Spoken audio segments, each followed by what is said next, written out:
Buenas tardes, buenas noches, bienvenidos a este comentario sobre el decreto de necesidad y urgencia 320 del 2020 sobre desalojos y alquileres. Primero y principal, para mí lo más importante de esto es que vos, sabiendo esto, vas a saber cómo actuar. Entonces, en no más de 10 o 15 minutos te quiero comentar qué incluye, a quiénes incluye y a quiénes no incluye y cuáles son los derechos que tenés a partir de hoy, tanto sea como locatario o como inquilino, como locador o como inquilino.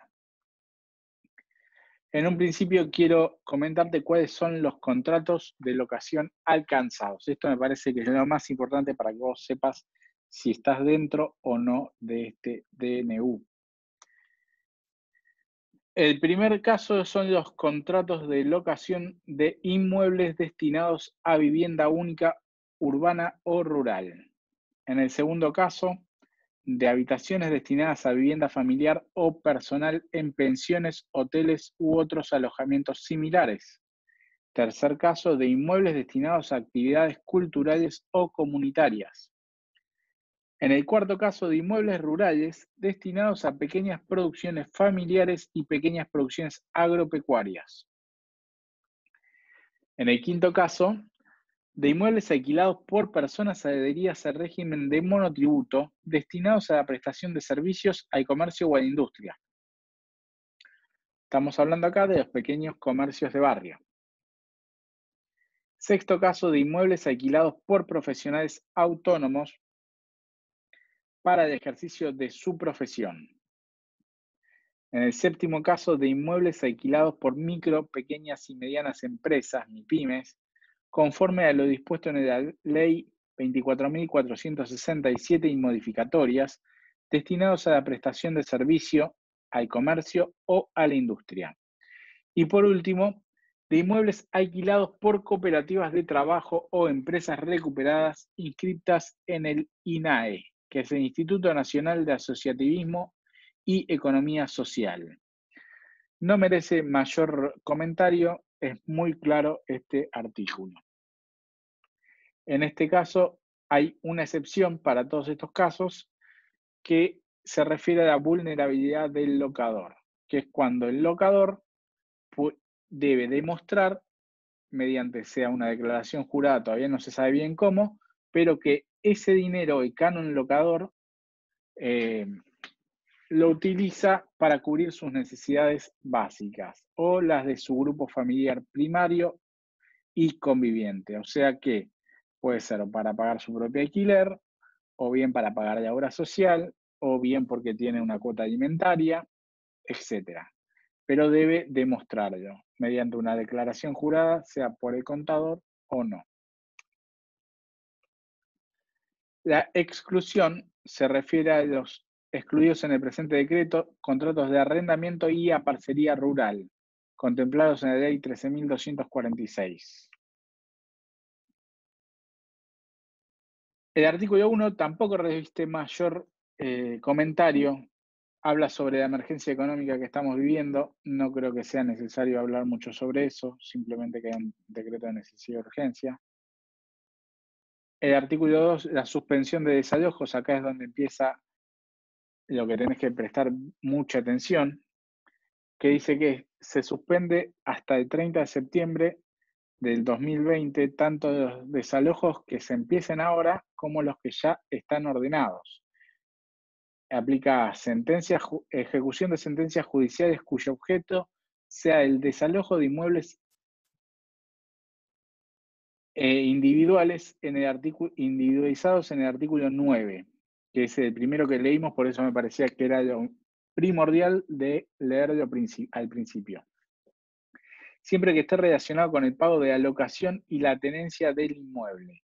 Se encuentre en poder del locatario o sus continuadores, puede ser sus sucesores y demás. Alcanza también a desalojos ya ordenados, como te comenté. Esto es importante, me lo estuvieron preguntando muchos propietarios, no incluye las propiedades intrusadas. O sea, si a vos te intrusan una propiedad, ahora vos vas a poder pedir el desalojo. Prórroga de los contratos. Este es otro artículo interesante que es hasta el 30 de septiembre. Lo que establece el artículo es que cuyo vencimiento sea, los contratos cuyo vencimiento sea luego del 20 de marzo, el locatario, continuador o sublocador podrá elegir si quiere prorrogar ese contrato hasta el 30 de septiembre de este año, con los mismos términos de contrato. El que puede optar por esto es la parte locataria. La parte locadora está obligado a hacer la prórroga del contrato. Y entonces la parte locataria lo que puede optar es por dar por finalizado el contrato en la fecha que pacta el contrato, o prorrogar dicho plazo por un término menor al autorizado en este artículo. O sea, puede ser antes del 30 de septiembre. Es necesaria una notificación fehaciente de 15 días anticipada. A su vez, también lo interesante, que eso me parece muy, muy interesante para los propietarios, es que se prorroga unilateralmente las obligaciones de la fiadora o el fiador.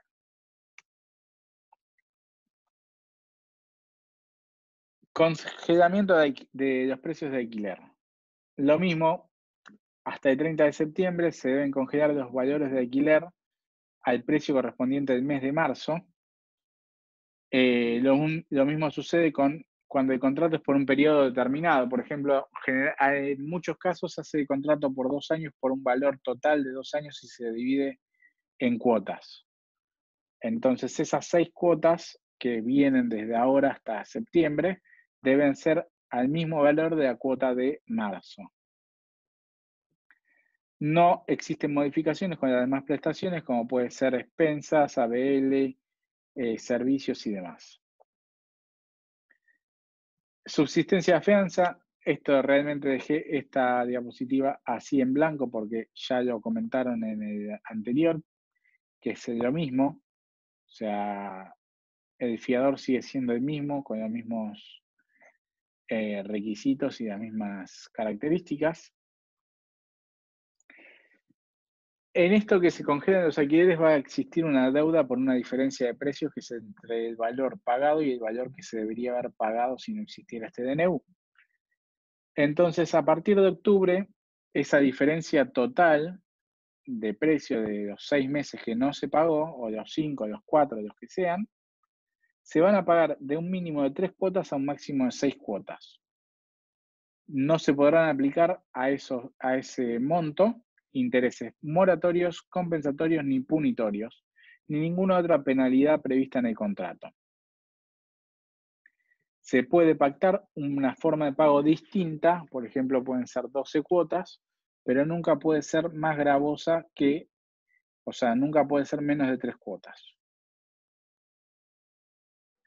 Deudas por falta de pago. En el supuesto caso de que el inquilino haya dejado de pagar o haya hecho pagos parciales,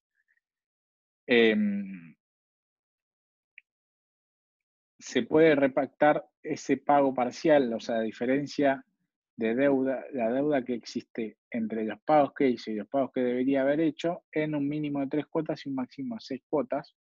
En este caso sí se puede aplicar un interés compensatorio, dado que no llegó a cumplimentar el alquiler, y el interés compensatorio no podrá exceder la tasa de interés para plazos fijos en pesos a 30 días que paga el Banco Nación de Argentina.